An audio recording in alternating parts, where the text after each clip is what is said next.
kasih untuk Mas Putra sudah menemani podcast saya untuk saat ini. Saya pernah hampir mau di-hire, tapi ternyata channel YouTube-nya belum ada penghasilan. Ya, Selamat siang Mas Putra, apa kabar? ya. Siang Iqbal ya, saya baik banget di sini kabarnya. Gimana dengan kamu? Ya, saya sekeluarga sehat, alhamdulillah. Mantap. Jadi kalau boleh tahu nama lengkapnya siapa ya Mas? Nama lengkap saya Fireneka Putra. Kalau tidak salah Mas Putra membantu orang tua dengan benar begitu? Iya, saya di sini di rumah biasanya kalau habis dari pulang sekolah, tapi kan ini COVID ya, jadi sekolah nggak lagi keluar, tapi secara online atau daring. Itu biasanya setelah pelajaran ya saya bantu orang tua jaga di warung. Ya. Kalau boleh tahu nih, apakah hasil penjualannya selama masa pandemi COVID ini menurun daripada hari-hari biasanya atau sama?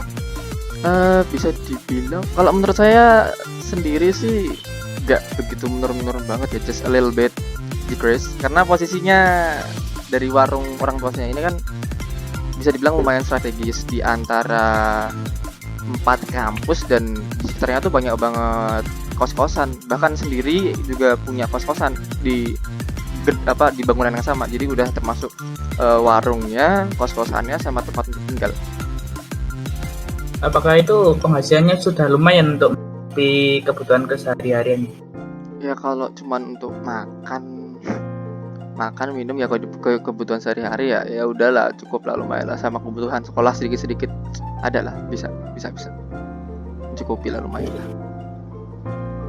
Kalau kayak gitu, apa Mas Putra memiliki keinginan buat mungkin dengan untuk zaman sekarang kan sama pandemi bisa jadi editor atau konten kreator di YouTube atau bahkan menjadi tim e-sport? Itu bisa dipertimbangkan. Untuk jadi konten kreator sih kayaknya untuk saat ini tidak ya, lebih pengennya jadi streamer kecil-kecilan aja sih kalau di YouTube atau di platform lain. Karena kalau konten kreator itu rasanya membuat sebuah konten itu harus menunjukkan sesuatu yang positif dan berguna aja gitu bagi penontonnya, bukan selain menghibur ya, dan menghibur apalagi kayak saya nggak begitu setuju dengan kayak prank-prankan dan lain-lain ya. It's okay, itu nggak apa-apa, nggak masalah, tapi ya bagi saya salah, bukan salah yang kayak gimana, tapi bukan nggak ada jadi di diri saya di situ. Saya bukan orang-orang yang kayak gimana ya, nggak begitu suka sama prank lah, pokoknya konten yang kayak mungkin bisa dilihat dari Chandra Liam, dari channel Tintuan, atau Skin Indonesia 24, si Jovi Alda Lopez sama Kajo ya. Kalau masalah jadi editor itu saya pernah hampir mau di-hire, tapi ternyata channel YouTube-nya belum ada penghasilan. Ya saya kecewa sih di akhir-akhir. Ya berarti nggak jadi di-hire. Kalau masalah tim e-sportnya nggak dulu deh. Saya belum terlalu tertarik dengan tim e-sport. Saya cuma pengen main game fun-fun biasa-biasa aja sama temen gitu ya. Sama temen, sama Anda. Ya lanjut yuk. Menurut Mas Putra sendiri nih, kalau menjadi editor atau streamer yang kecil-kecilan gitu untuk Mas Putra, apakah cocok apakah cocok untuk menjadi karir Mas Putra semasa pandemi ini? Dibilang karir kayaknya enggak deh.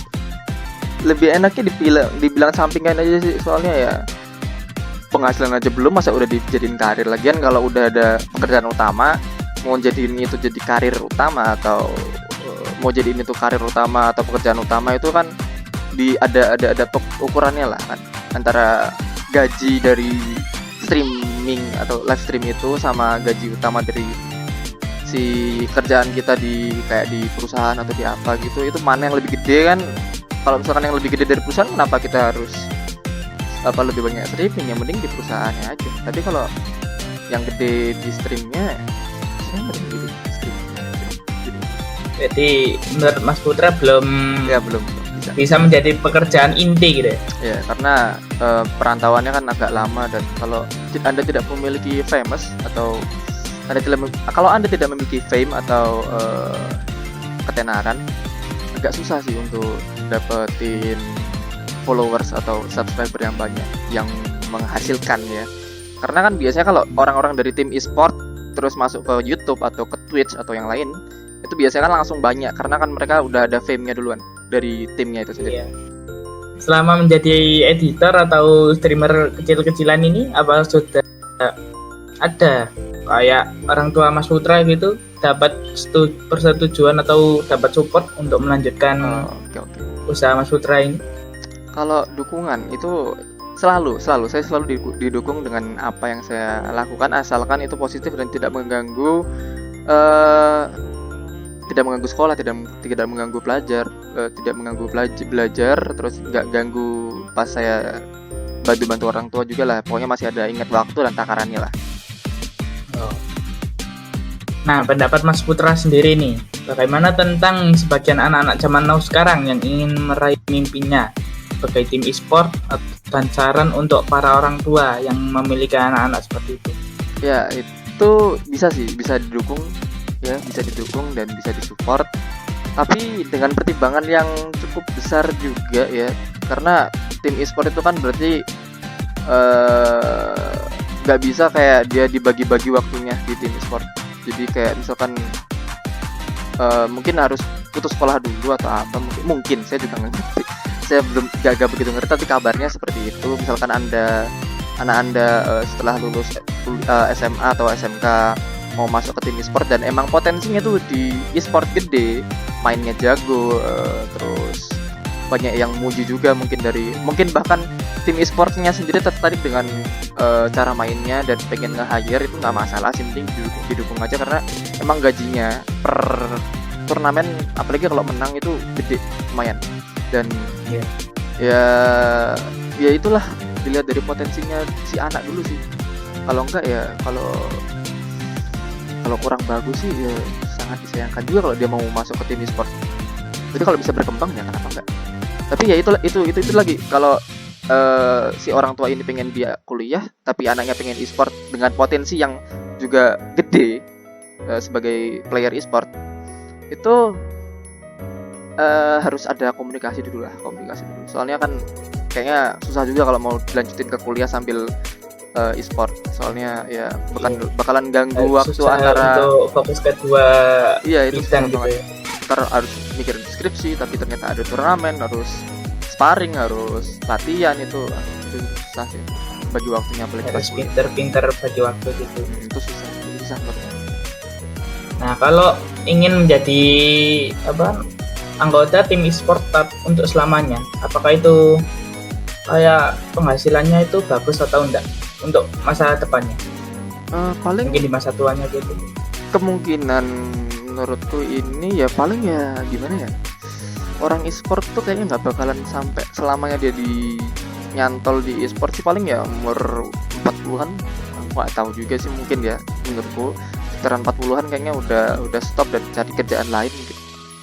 Tapi ya pastinya tim e-sport yang udah ada nama, mereka ngambil platform lain untuk nambahin duitnya selain dari e-sportnya kayak YouTube dan lain-lain itu tadi. Jadi nggak bisa sih kalau untuk selamanya, karena kan nggak bisa untuk kedepannya gitu ya. Iya, untuk selamanya banget itu nggak bisa ya, karena butuh kerjaan. Ya, makasih untuk Mas Putra sudah menemani podcast saya untuk saat ini. Ya buat siap. Gak apa ya, siap.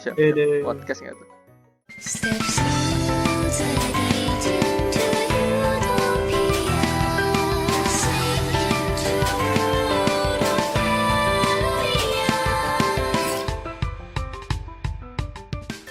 Ya, kembali lagi di sini bersama saya Putra Hakan 06 ya. Di sini saya sudah ditemani oleh Iqbal. Salah, ini punya Iqbal ya. Oke.